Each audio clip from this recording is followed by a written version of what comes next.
Hello, habari. Karibu katika channel yangu. Mimi ndugu yako Faraja Euphrates. Leo bana nimekuja na setup mpya au template mpya, mfumo mpya kwa ajili ya kuchakata matokeo hususan katika masomo mapya au mtaala mpya ambao tumeanza nao mwaka huu. Hii itakuruhusu hata kama una masomo mengi kuweza kutumia huu mfumo. Kwa naomba tusikilizane hapa namna kutumia huu mfumo. Kwa mara ya kwanza ukishapata mfumo utafungukia hapa, ambapo hapa ndo kwenye dashboard, au inaweza sifungukia ikafungukia sehemu nyingine, labda ikakufungukia hapa katika hii edit, sema kubadilisha vitu mbalimbali. Lakini ukirudi home utarudi hapa kwenye dashboard ambayo ndio hii hapa kama inavyoonekana. Mawasiliano, jina la shule na hizi button kwa ajili ya kupeleka sehemu husika ambapo utaweza wewe kufanya kile ambacho unatakiwa kufanya. Sasa nataka nikuelekeze namna ya kutumia kwa wale ambao tayari wana mfumo wameshaupata. Kitu cha kwanza unatakiwa uanze na edit title. Kama kuna vitu vya kubadilisha hapa, vitu vya kubadilisha ni hivi ambavyo nimewekea hapa key. Hizi tabs za blue huwezi kuzibadilisha, lakini hizi za njano unaweza kubadilisha. Kwa sehemu ambazo ni editable ni hizi sehemu ambazo zina njano, ni rangi ya njano. Hizi ndio sehemu ambazo unatakiwa ubadilishe, lakini hizi nyingine huwezi kubadilisha chochote mpaka mhusika. Kwa hiyo ukishabadilisha hapo taarifa, utaweka jina la shule, utabadilisha hapa. Natakiwa ubadilishe mtihani wa terminal waliofanya, wamefanya ni mwezi wa ngapi. Kwa hiyo utachagua hapa kutoka katika drop down list ambayo ndio hii hapa. Kama terminal walifanya ni Juni, au kama ni terminal maana yake kwa hususan ule muhula, labda nianzie hapa. Hapo utabadilisha ni muhula wa kwanza, utabadilisha kidato, utaweka kidato cha kwanza. Kuna drop down list hizi hapa zipo hapa pembeni. Hii inakuja kwa sababu ya kuna program moja naitumia. Kwa utachagua kama ni kidato cha pili, utachagua kidato cha pili, cha tatu au cha nne. Muhula wa kwanza au wa pili. Hapa tuna mihula miwili, na jinsi unavyochagua na taarifa zinakuwa zinaji-update zenyewe automatically. Mwaka pia utachagua kama ni mwaka huu 2025, utabadilisha sanduku la posta, shule lako, namba simu ya mkuu wa shule, tarehe ya kufungua shule na tarehe ya kufunga shule. Utabadilisha hapa ya index number, na sio index, namba ya shule, kwa maana namba ya ile ambayo inatumika shuleni, namba ya shule ni ngapi. Kwa utabadilisha pia, kwa sababu hizo taarifa zote ni muhimu, zinaenda kutumika kule.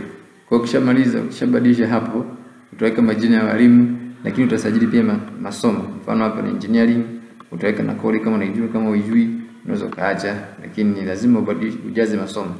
Kama shule ni kuna jumla ya masomo, labda katika kidato cha kwanza labda masomo yapo masomo mengi, lakini jumla masomo ambayo wanafunzi wameyachukua yanaweza kufika labda 12. Kwa hiyo utayaandika hapa yote, lazima uandike na kwa Kiswahili, alafu utaandika pia na short form yake na mwalimu husika wa hilo somo lazima uweke. Hapa ni lazima kwa sababu taarifa hizi zinaenda kutumika kule. Na hizi taarifa zote hapa. Grading system unaweza kaacha hii, ila kama una grading system tofauti, unaweza shule mfano za private, au unaweza kuwa na mfumo mwingine, labda ikawa inaanzia 80 au 81, au B ikawa inaanzia 70. Kwa hiyo utabadilisha inaanzia ngapi, 75 hadi 100, B ngapi hadi ngapi. Kwa hiyo utabadilisha pia, kwa sababu pia hii ndio inaenda kutumika pia. Hizi grading system inaanza kutumika katika mfumo wetu. Ukishamaliza hapo, hatua ya pili inayofuata ni kufanya registration. Hapo ukiklik registration, kuna sehemu ya kuregister hapa sex, student name, jina lake, na ni katika column moja tu. Kwa kama majina yako yako kwenye column 3 au 2, inabidi uyabadilishe yakae katika column moja, ili baadaye unaweza kuja copy na paste hapa. Utaweka stream, utaweka admission number, ile namba ya kuingia ambapo wanafunzi anapokuwa na report wanasajiliwa kule. Namba ya simu ya mzazi au mlezi. Namba ya simu pia ni muhimu kwa sababu mfumo huu una uwezo pia wa kutuma message kwa wazazi. Kama unavyoona hapa, kuna hii monthly test SMS, kuna midterm SMS na first term result SMS. Kwa hiyo hapa kuna message ambazo zitamwendea mzazi ambazo zinakalkuletiwa na mfumo moja kwa moja.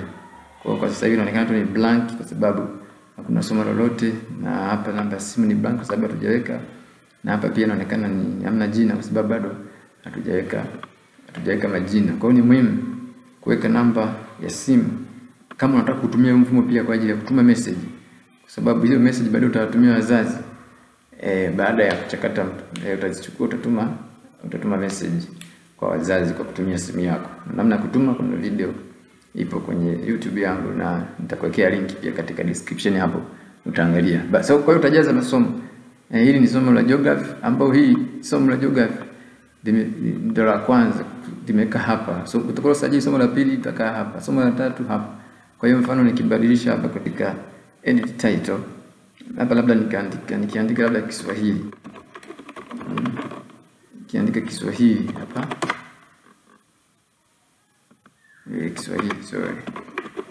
Kiswahili. Utaona hapa ndo niandike labda mathematics. Hapa ndo niandika math, niandike tu kwa kifupi math. Kwa hiyo jinsi ninavyosajili huku masomo ndivyo ambavyo katika hii sheet hapa katika ile session ndio inabadilika. Umeona? Hii imekuwa Kiswahili na hapa imekuwa math. Kwa hiyo ndio maana nasema ni lazima usajili kwanza, tu ya kwanza masomo. Ni somo gani unataka lianze? Na hili somo tunataka liwe la kwanza kuonekana hata katika matokeo. Mfano katika matokeo, somo la kwanza linaonekana ni lipi katika ile form, katika yale matokeo yako. Mfano hapa ni geography kwa sababu ndio imeandikwa kule. Hapa ni Kiswahili, English, math na kuendelea. Kwa hiyo kama unataka wewe uanze na somo gani, basi ndio inabidi uanze nalo pale katika kusajili kule masomo. Lakini pia nimekwambia hapo unasajili sasa. Katika registration hapa utasajili utaweka namba simu. Lakini hii ni test 1 na test 2. Sasa kwa kawaida kuna test 1 ambayo hii test 1 tunakuwa tunaifanya kabla ya midterm. Yaani kufikia mtihani wa midterm angalau wao watakuwa wameshafanya test hata moja. Kwa hiyo kama umefanya nyingi utatafuta average utaweka hapa katika test 1. Ili wanapofanya midterm, wakati wa kutoa matokeo ya midterm itakuwa ina calculate jumla ya midterm na jumla itakuwa inachukua jumla kati ya midterm na test, itafuta average ndio yatakuwa matokeo ya mwanafunzi. Ndio jinsi ilivyo hii system. Test 2 itakuwa kwa ajili ya hapa exam, ambapo kwenye exam hapo unajaza mtihani wa terminal au annual. Hii ni midterm na hizi ni zile test zinazofanya labda math test. Kwa hiyo kabla ya midterm wamefanya test ngapi, ile average zile test itaitwa test 1. Na kabla ya mtihani wa terminal au annual wamefanya test ngapi, zile test tunazitem kama test 2. Utatafuta average na utaandika hapa. Kwa hiyo utajaza pote mpaka kule mwishoni, utascroll kuja huku masomo ya mpaka music. Lakini hapa utaona kuna mwenendo na tabia. Pia utajaza mwenendo na tabia. Unaweza ukajaza au ukajaza kwa mkono baadaye utakapo print zile parent report form. Lakini kama utaki usumbufu wa kujaza kwa mkono, basi itabidi tujaze hapa labda mtoto bidii, kazi na ubora, labda na A utaandika A, au ambazo hizo tabia ukizijaza kule kwenye parent report form ndio zitaonekana. Mfano hapa nikifunga parent report form ya midterm, utaona kuna hizi hapa bidii ya kazi na ubora ambazo ndio zitakuja zikae huko. Sasa kwa sasa hivi ziko dash kwa sababu bado kule hatujajaza chochote. Kwa hiyo ukishamaliza hapo utakuwa umeshasajili watoto wako. Hii sehemu ya serial number usiandike chochote kwa sababu ipo automatic. Kwa hiyo sex utaandika hapa. Huku nimekuambia kwenye serial number usiandike. Utaanza kusajili kuanzia hapa kwenye sex. Kwa hiyo mfano labda na wanafunzi tunamsajili hapa ndio Faraja. Alafu mwingine labda anafuata labda ni Amina. Umeona nikiandika tu jina hapo, namba zile zinakuja zenyewe serial number Amina. labda Asha. Mbona namba zinakuja automatic. Ndio maana nakwambia wewe usiandike chochote, bali wewe utakuja hapa. Mfano ni M, huyu ni male, huyu ni female, utaandika F, na huyu ni female, utaandika F. Stream utajaza pia. Kwa kadri unavyojaza hizo taarifa zitaenda katika ile nani zetu zote. Mfano hapa tukija tukaangalia hapa, utakuta sasa ndo hawa hapa. Kuna Faraja, Amina na Asha. Na majina yataenda kote. Kwa hiyo lazima usajili hapa pamoja na sect zao, ni muhimu sana. Ili baadaye pia itakuwa nakuletea hapa kujua registered student wako wangapi. Kwa hiyo lazima usajili hapo, ndio itakuwa inakuonesha pia kwamba hapa registered ni wangapi. Boys 1, girls 2 ambao sasa na 67, sasa na 33. Ambapo inasema girls wapo 2, na ukiangalia kwenye session tumesajili girls 2. Kwa hiyo lazima ufanye hivyo ili pia baadaye itakuonesha hapa jumla ya watoto ambao umewasajili. Lakini tukiondoa registration utaona pale itasoma 0. Mfano tukifuta haya majina utaona pale registration zitakuwa zinasoma 0 kabisa, 0 girls, 0 boys, 0. Kwa hiyo lazima ufanye hivyo. Kwa hiyo ukishamaliza sasa hapo hapa monthly result ndio utabonyeza hapa ili kuangalia sasa matokeo.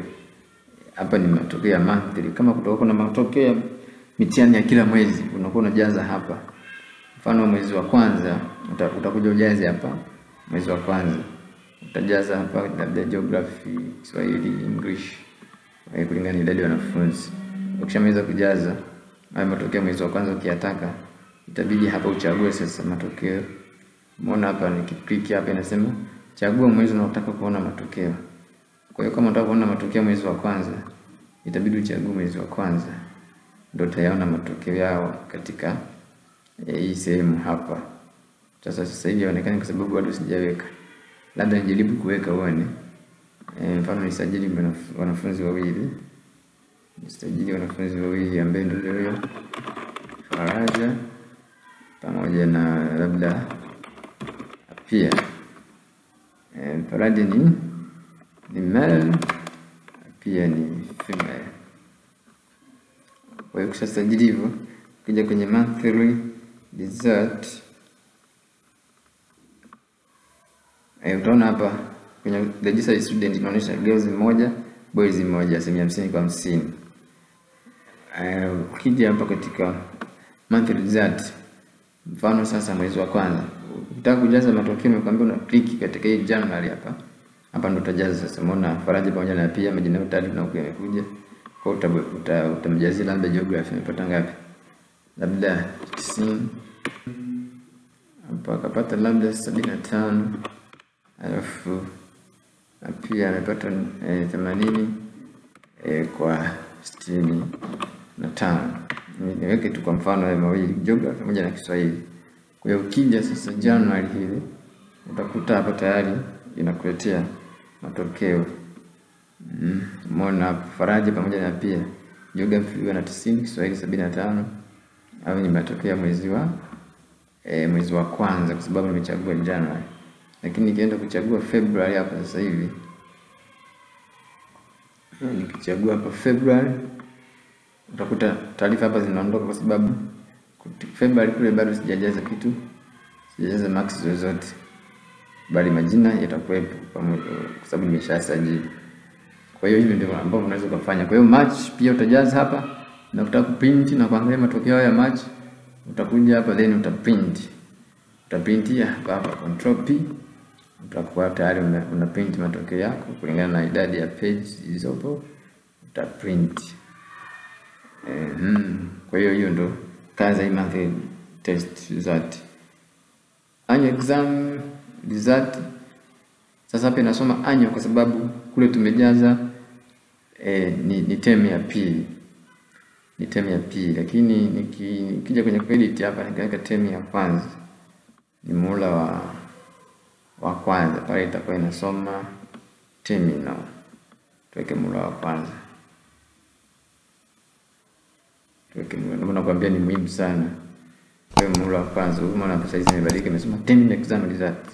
Kwa maana hapa itakuwa inaleta ile mitihani ya terminal matokeo ya terminal 2 bila kujumuisha zile test. Yaani mfano kuna mtihani ule mwezi wa 6 ule mtihani mwezi wa 6 tu matokeo yake ndio utayapata hapa. Ndio maana tunasema ni terminal exam. Lakini matokeo ambayo yanajumuisha mtihani wa terminal na zile midterm pamoja na test tunasema first term results, ambayo ndio hii final result, ambayo ni final result katika ile term nzima, ambayo inachakata kuanzia test alizopata mwanzoni kabla midterm, itakalkulate na midterm pamoja na terminal yenyewe. Lakini hapa utapata ile matokeo ya terminal tu bila kujumuisha zile test pamoja na ile mtihani wa midterm. Hapa midterm result itatafuta wastani wa masomo aliyofanya test 1 pamoja na midterm yenyewe, ndio atapata. Mfano labda katika registration hapa, labda pia hapa kwenye test 1 ana 80, alafu midterm ana 56. Huyu test 1 ana 67, hapa test midterm ana 45. Kwa hiyo hapa test 1 pamoja na midterm tutapata matokeo ya midterm ambayo ndo haya hapa, midterm result ambayo ndo unaona ndo kama haya hapa. Scroll hapo utaona geography ni 68, alafu huyu ana 56. Kwa maana imetafuta average, imetafuta wastani kwa sababu tumejaza test pamoja na midterm. Kwa hiyo inatafuta, inajumlisha, inatafuta average, ile average ndio inakuja hapa. Kwa hiyo itaendelea kucalculate nani wa kwanza, itasema hapa incomplete, itakalculate GPA, uwe na GPA ngapi, rank yake pamoja na vitu vyote hapa. Vitu vingine nimeacha kwa sababu average itaanza kutafuta average endapo masomo yatafika kuanzia 7. Kwa sababu division inatafuta masomo 7, kwa hiyo na hapa itachukua masomo 7. Na utaona geography marks zake ni 62, ile subject registered student utaona ni wako wawili tu kwa sababu ndio tumeregister. Complete zinasoma ngapi kwa sababu bado hakuna matokeo, utaenda hapa. Lakini hapa kuna kitu kingine cha ziada, unaweza print hapa watu ukawabandikia watoto ili waweze kuona matokeo yao in term of marks, lakini unaweza print in term of grades, ambapo hapa itakuwa inaonyesha tu zile grade. Unamuona hapo Faraja na B, pia na C, ambao ni hapo unapata tu grade. Lakini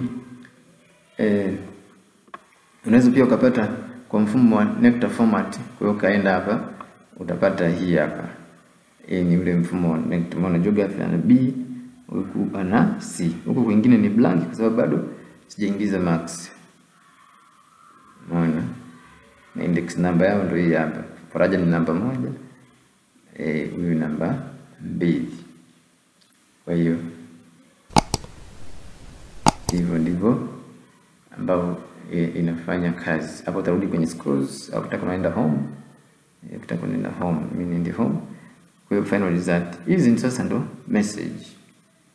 Hapo utapata message, mfano pale tumemjazia mtihani wa midterm. Kwa hiyo tunategemea tuna message za midterm hapa. Unaona hapa message za month hazina chochote, hazina alama yoyote kati ya Faraja na pia, kwa sababu hatujajaza marks za midterm by hizi ni mtihani wa, hizi ni message za mtihani wa mwezi. Sasa hizo hatujajaza by, tumejaza mtihani marks kwa mtihani wa midterm. Kwa hiyo tunatarajia kupata midterm test SMS hapa. Ukimwona huyu mfano Faraja nilimjazia geography alikuwa na 68, ndio hii hapa inaonekana 68. Alafu pia alikuwa geography na 56, ambapo ndio hii ile average.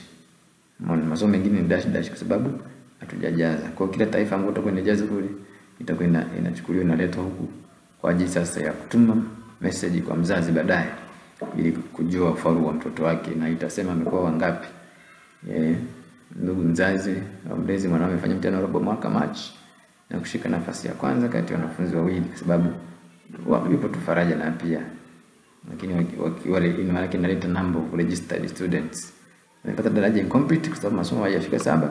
Sana wastani wa dash, ufaulu wa masomo jiografia na Kiswahili, Kiingereza, hisabati, maadili, biashara, uhandisi. Unaona huko sasa masomo yanafanya kwa Kiswahili. Ndio maana nimekuambia kule uandike masomo kwa Kiswahili, kwa sababu wazazi wanataka wapate message ambayo iko kwenye Kiswahili. Kwa hiyo lazima waweke lugha ya Kiswahili wakati unafanya editing hapa katika masomo. Ndio hizi hapa, ndio maana hizi zitaenda kutumika pale kwenye message hizi. Kwa lazima uandike katika kila somo. Kama ni agriculture, ni kilimo, na kifupi chake lazima uandike.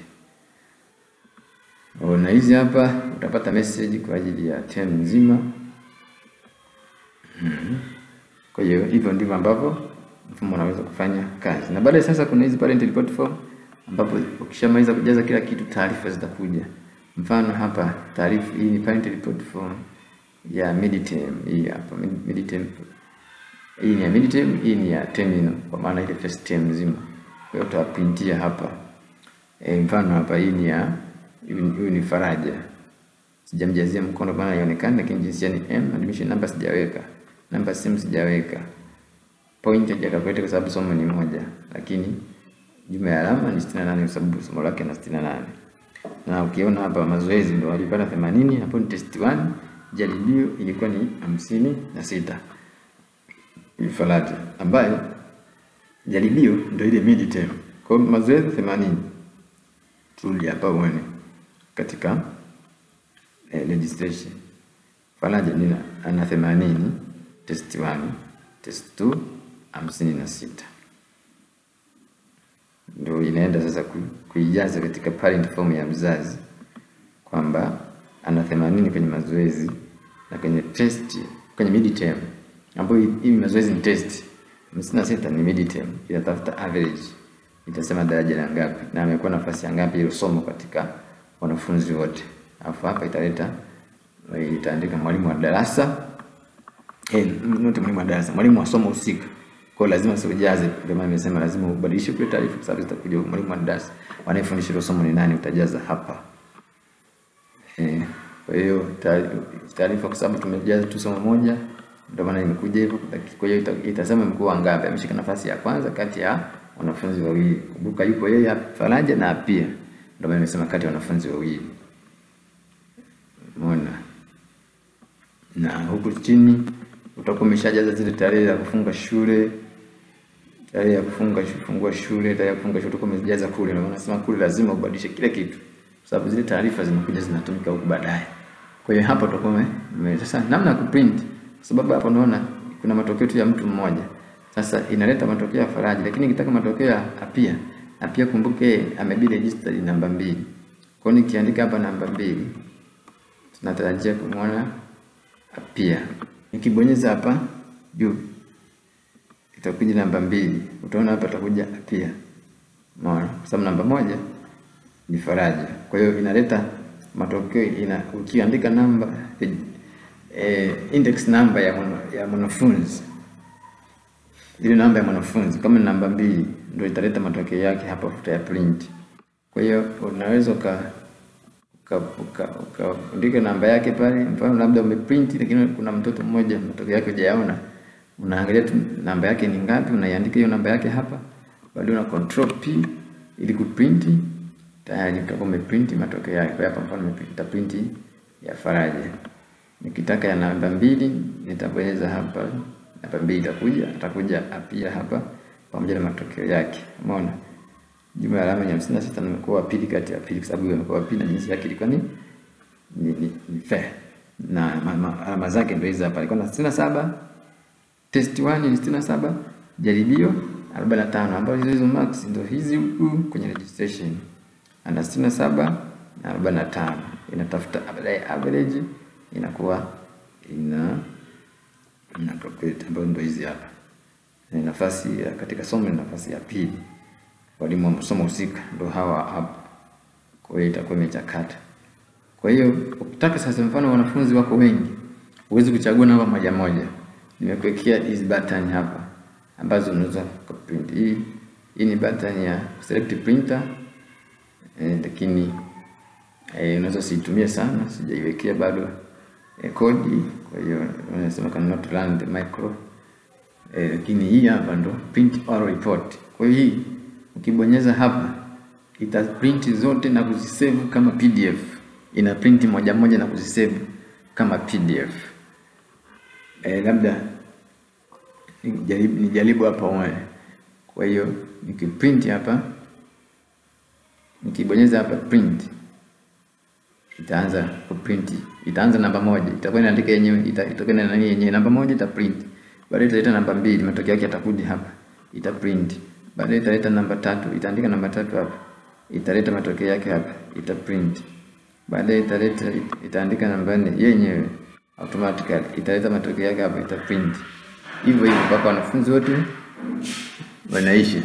Kwa hiyo ni jaribu sa kuprint, utabonyeza hapa print all reports.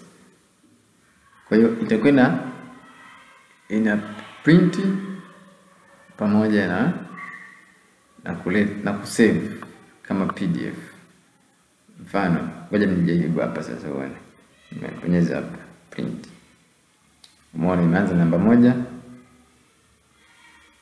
Imeprint. Hapa ina print na kusave. Baadaye itaita namba 2 yenyewe hapa. Imeprint na kusave. Itakuja namba 3. Sasa namba 3 hakuna taarifa zozote, ndio maana ime-end. Kwa hiyo ita print paka kwa mwanafunzi yule wa mwisho. Kwa sababu nimeregister wanafunzi wawili tu, ndio maana umeona imeishia hapo. Kwa hiyo hizi taarifa ziko save. Ukitaka kujua zimesaviwa wapi, sasa inategemea. Kwa hiyo ili ujue kiurahisi, kwa hapo ikija hivyo na end pale. Sasa ili ujue imesave wapi, ni bora ukawa na search. Ukawa na program yote ambayo inakusaidia wewe kusearch vitu mbalimbali. Mfano mimi nataka ni search ile, kwa sababu inapo print form ina save jina lake. Mfano namba 1 ilikuwa nani? Namba 1 ilikuwa Faraja. Kwa natarajia nitaiona hiyo form ya Faraja. Kwa hiyo nitakuja hapa ili kujua ziko wapi. Nitaandika Faraja. Sasa Faraja ziko nyingi sana. Ngoja niandike ile wa pili pia. Maana kuna pia form ya sensa, pia birthday, pia phone. Afu kuna hii hapa pia. Kwa hiyo hii inahisi ndio ile ambayo ya matokeo, umeona? Na inaonekana imesave katika desktop. Kwa hiyo nitaenda kwenye desktop au uta right click hapa. Kama una hii program inaitwa Everything, itafute, ipakua, ni free tu. Nenda kwenye browser yako, Google Everything, pakua, install. Then open path. Open path. Au kama una program nyingine pia kusearch, mfano kuna Apple Find, unaweza pia ukaitumia. Umeona ndio hii hapa. Pia ngoja nifungue tuone kama ndio yenyewe. Kwa hiyo utaona kumbe nani zote zitakuwa zinaenda kwenye desktop. Yes, ndio yenyewe, umeona? Imesave jina lake. Sasa imesave jina moja kwa sababu kule mimi nimeandika jina moja. Kama kuna majina matatu ya mwanafunzi ulisajili, itasave pia kwa majina yake matatu yote ikiwa mfumo moja. Umeona? Tayari ndio hii hapa. Kwa baadaye sasa unaweza ka print. Umeona imejaa, amekuwa nafasi ya ngapi? Ya pili kati ya 2. Marks zake hizi hapa. Ushirikiano, tabia na mwenendo, bidii, jaza, kazi na ubora, imeacha blank kwa sababu sijajaza. Kwa hiyo hapa mwalimu wa darasa anaweza akajaza kwa mkono au unaweza kujaza moja kwa moja kwenye kompyuta. Umeona? Kwa hiyo hivi ndivyo ambavyo inavyokuwa. Hapo tayari una print, baadaye unawapa watoto kazi inakuwa rahisi. Kwa hivyo ndio namna ya kufanya na namna ambavyo unaweza kutumia huu mfumo mpya na uko user friendly kabisa. Ni one click tu, kila kitu kinakuwa kiko sawa. Kwa ukishajaza vitu vyako tu tayari, hamna haja kuhangaika kutumia mkono kutafuta nini. Umeona? Kwa hiyo hivi ndio namna ambavyo unaweza kutumia. Asante sana kwa kusikiliza. Mimi Faraja Euphrates. Lakini kwa mawasiliano unaweza kunipigia simu namba hii hapo au njoo WhatsApp. Utapata mfumo kwa bei nafuu, lakini pia ukiwa na swali lolote karibu, na kwenye link hapo nakuwekea WhatsApp group ambalo huwa tunajadili haya mambo ya IT. Ukiwa na swali huko utauliza. Kwa hiyo